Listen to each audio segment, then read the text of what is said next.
Welcome to Coyote's Corner. This episode we'll be listening to Michael Lang tell Brynhild's ride. Long ago, the fair Princess Brynhild was riding on her horse through her father's kingdom. She loved to ride, loved to feel the wind in her hair as she rode over the hills where shepherds watched their sheep, down through the hamlets and glens of the Shire, past the windows of houses and shops, then up the wooded steppe to the forest, where the mountains arose and the wagon roads faded to rugged trails. Amid the towering pines of the forest, Brynhild paused to let her horse catch his breath. She loved the forest, so calm and peaceful. The birds were singing in the trees, a gentle breeze was whispering through the autumn leaves. As her horse plodded along, the trail opened into a meadow, and for a moment Brynhild thought she caught a glimpse of a deer before it bounded away into the shadows. What a perfect day for a ride. But at that moment, Brynhild heard a frantic voice calling out, "Help! Help me, please! He's going to eat me!" Brynhild looked about, but she saw no one. The voice seemed to be coming from the underbrush. She had just begun to gather her reins when a white rabbit erupted from the brush and briar. It landed upon her lap, rose on its haunches as though pleading, "Please, please don't let him eat me!" It took Brynhild a moment to recover from the shock. A rabbit that could talk? "Who's going to eat you? The wolf." Brynhild knew there were no wolves in her father's kingdom. He had told her many times, "Brynhild, our kingdom is safe. There are no bandits in the forest. There are no big bad wolves lurking in the shadows. Our people are happy, and they are safe." "You must be mistaken." No, I've seen him, down in the swamp, the fens where the sweet roots grow. I have seen the wolf. He's larger than a bear, darker than the night. His eyes are like the embers of a huntsman's fire." You must be imagining it. Brynhild stroked the rabbit's fur, trying to calm it, but still the rabbit's heart pittered and pattered at the fastest of pace. No, I've seen it. It chased me." Show me where you saw this fen-dwelling wolf." And so the rabbit curled itself upon Brynhild's lap, and it pointed with a trembling paw. "That way, through the forest to the river. Follow it downstream." So Brynhild gathered her reins, and she guided her horse onward, through the meadow, through the forest, till she came to the river, then followed the river downstream. The shadows of afternoon grew longer and longer as Brynhild rode onward. The trees became further and further apart. Their trunks became gnarled and twisted, riddled with knotholes. The ground became soft and spongy. A thin blanket of mist covered all the land. Over there in that hollow." The rabbit was pointing its trembling paw towards the stump of a fallen tree. It was split and rotting, ripe with mushrooms and moss. Did you hear that? Did you hear that sound?" Brynhild heard nothing, but the rabbit's fear was beginning to spread, for now her horse stood motionless, its ears raised and alert. This time, Brynhild heard the sound, a single, low, raspy breath.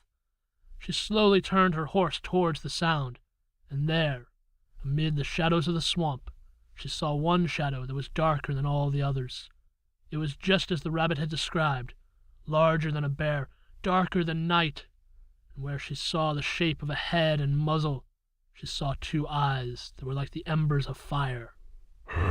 The shadow lurched, the wolf lunged, but Brynhild was too quick. She pushed her horse aside, and the wolf went rushing past, but the rabbit cried out in alarm. It teetered off balance, falling from the saddle into the swamp. In an instant, the wolf was upon it, but Brynhild was once again too quick. She ducked and she darted, leaning low in her saddle, snatching the rabbit by the ears and pulling him to safety. Then Brynhild rode like she'd never ridden before, faster than the wind, faster than lightning. Her horse leapt over fallen logs, bounded between trees, the wolf upon its heels. Brynhild rode for home at the fastest of pace. She realized the wolf would give chase. Her people had no way to defend themselves from such a beast. Someone would be hurt. She could not allow that to happen.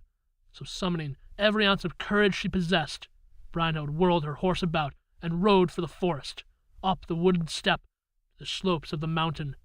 Evening faded into night. Still she rode on, higher and higher up the mountain with the wolf upon her horse's heels. As Brynhild rode over the summit of the mountain that night, something wondrous happened. Her horse leapt into the sky, into the stars themselves, with the wolf still giving chase. And so it was that Brynhild saved her people from the fen dweller. When they looked up to the night sky, they saw her there in the stars, the princess riding upon her horse, her hair flying in the breeze, the rabbit clinging to her back, the wolf still giving chase. When her people saw her, they would remember her story. They would remember her courage, her sacrifice. They would remember Brynhild's ride. That was Michael Lang telling Brynhild's Ride. I'm sitting down with Mike now to get a little background on the story. So, Mike, where did Brynhild's Ride come from? I wrote Brynhild's Ride when I was doing a project with a local elementary school. I was working with a 3rd and 4th grade class who were doing an astronomy unit, and one of their assignments was to write their own stories about the constellations. So I thought that I would write one of my own as an example. And I chose Sagittarius because I know very little about the constellation. All I really know about it is that it's generally depicted as a centaur, one of the half-man, half-horse creatures from Greek mythology, and he's generally depicted holding a bow and firing back over his shoulder. I chose a constellation I didn't know because I didn't want to be influenced by the stories and the myths that I do know. So I started there and then just looked at a drawing of the constellation itself and tried to picture what else that could be. Cool. So, what about this story made you keep using it after that elementary school exercise? Well, at the same time, I was recording my first CD, Tales from the Fjords, and all of those stories were based upon Viking myths or done in a style of those ancient sagas. And I think some of that kind of wove itself into this story because the wolf, the fen dweller, is taken from Viking mythology of the Fenris wolf. And so this story actually ended up being on that collection, and I've just continued to use it since then and continued to make changes here and there as I've retold it time and again. What kind of changes have you made? How has this story grown? Well, it's grown in a lot of different ways. One of the biggest changes is the introductory section where I talk a little bit about the kingdom. In the original version, there was not nearly as much of that, and I also have this piece where I bring in Brynhild's father, the king, as kind of an aside, and that's happening inside Brynhild's head, where she's remembering what her father has told her about the kingdom, of how it's this safe place, there are no big bad wolves, and I decided that I wanted to have that in the king's voice. Originally, it had just been something to the effect of her father had told her there were no wolves in the kingdom. Yes, and speaking of the wolf, as you and I recorded this story, we spent a lot of time, trying to really get that breathy wolf Yes. tone. And ultimately, we ended up using some digital effects on it. How is that different for you, going from a live recording where it's just you and the microphone or just you and the audience to being able to do that type of stuff? It's very different. I actually enjoy using those effects now and again. I think there's one other story that I've ever recorded where I've used them. You get that kind of otherworldly effect that, I don't think anyone can produce that kind of sound with their voice. That was Old Man Coyote and the Rock. That's on your website, correct? Yes, that is off Grandmother's Basket, the second Okay. CD. Yes. Those are this recording of Brynhild's Ride and that story are the only times I've really used any effects. I guess it's because I like to tell a story the way I would tell it in front of an audience.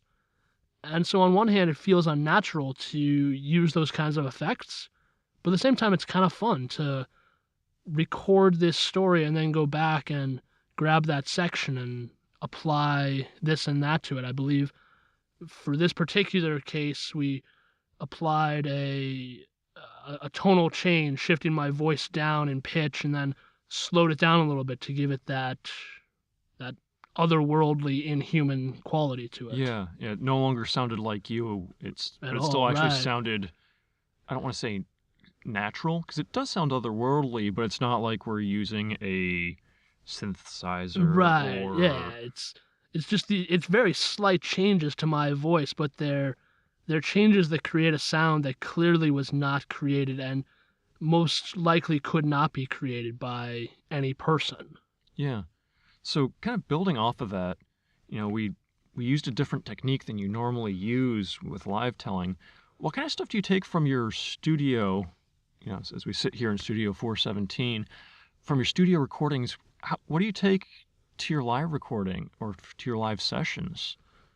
How Uh, do you integrate what you learn here into your live performances? Well, I think one thing that stands out to me between the two, first of all, they're such different experiences for me, and that when I'm in front of a live audience, I have that energy of the audience to kind of feed off of, and when I'm in the studio, it's very difficult for me to just sit down in front of the microphone and tell a story all in one go.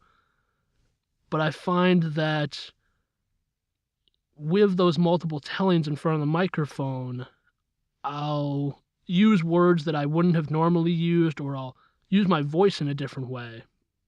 And to be able to listen to that afterwards and say, yeah, that worked. No, that didn't work at all. I'll never do that again. I can take that and incorporate it into the story that I'm going to tell in front of the audience, knowing that when I told this to the microphone and I did that kind of sound for the wolf, or did this high pitch for the rabbit, it sounded terrible on the playback. So try this instead. Try dropping that rabbit's voice down in pitch a little bit. Don't make him so panicked, but make him more hesitant and frightened. And did you hear that? Did you hear that? Rather than, did you hear that? That's not really how any creature would react in a situation of danger where they're trying not to be heard or seen by whatever's lurking in the shadows. Very cool. Well, thank you so much. This has been really interesting hearing Absolutely. the background to this. So this has been another episode of Coyote's Corner. To all those listening, please check out Michael's company, the Coyotes Inkwell. The website is coyotesinc.com. There will be a link below in the comments section. Check it out. There is streaming video. You can listen to all of our previous recordings that Michael and I have done together. You can even buy those tracks and buy a physical CD. So check it out. There's some good stuff on there. Links to a whole bunch of other great storytelling resources. Yeah. Like, follow, subscribe. Share this with everybody you know. All right. Until next time, this has been the Coyote's Corner. Welcome to the closet of despair. Long ago, the fair Princess Brynhild was riding on her horse through her father's kingdom. She loved things. She loved all kinds of things. But really what she loved was cake. I mean, everybody loves cake, but Brynhild really loved it. It's dumb. Down through the hills. I would be very impressed to see someone ride through a hill. That'd actually be kind of cool if you could ride through a hill. I mean, less impressive if there's a tunnel going through the hill, but the actual passing through the hill. Then again, I'm sure dwarves have pulled it off. The shadow lurched, the wolf leaped, but Brynhild was too quick. She gently? Yeah, this is not time for being gentle. This is life or death. We must push the horse out of the way of the oncoming danger. Our kingdom's a safe place, a place of happiness and joy and love. That is what this kingdom is, Brynhild. Love. As all kingdoms should be. Except for the peasants, who we oppress on a daily basis. They are stewed to perfection, and we love it.